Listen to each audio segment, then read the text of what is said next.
In this exercise, we're going to use the distribution array created in the last exercise to create a histogram to display the distribution of numbers in the array.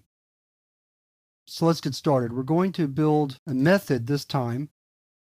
We're going to call it showHistogram.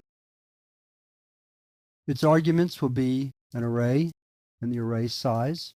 In this case, it's going to be the distribution array. So the first thing we're going to do is create a string called stars that will hold the asterisks we're going to use to build the histogram.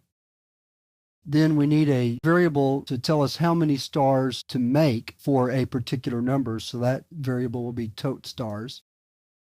And it will hold the total number of occurrences of a particular number. So then we're ready to loop through the distribution array. So we start for I equals 0, I less than size, plus I. First thing we do is determine how many stars we're going to draw. So that will be the number stored in that particular element. In other words, the number of occurrences of that number. Then we write a second loop that starts at 1 through the total number of stars, incrementing by 1 each time. And it simply concatenates an asterisk to the string, like so. And that will build a single string of stars representing the number of occurrences of a number. Then we can print it out. So we'll write system line print line, the number that we are displaying, and the number of occurrences via a string of asterisks, which is what stars holds. Then we're finished. So we clear out the stars to start over again with the next number and set tot stars equals 0. Close off the loop and close off the body of the method. Now we're ready to test it.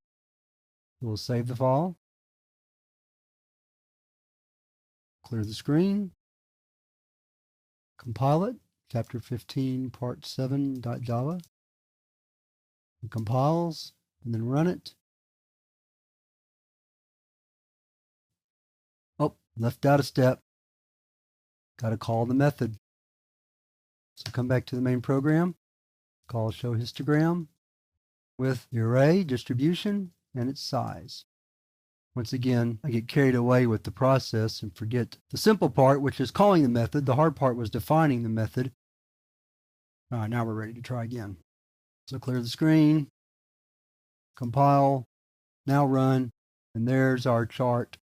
Scroll back up to the top.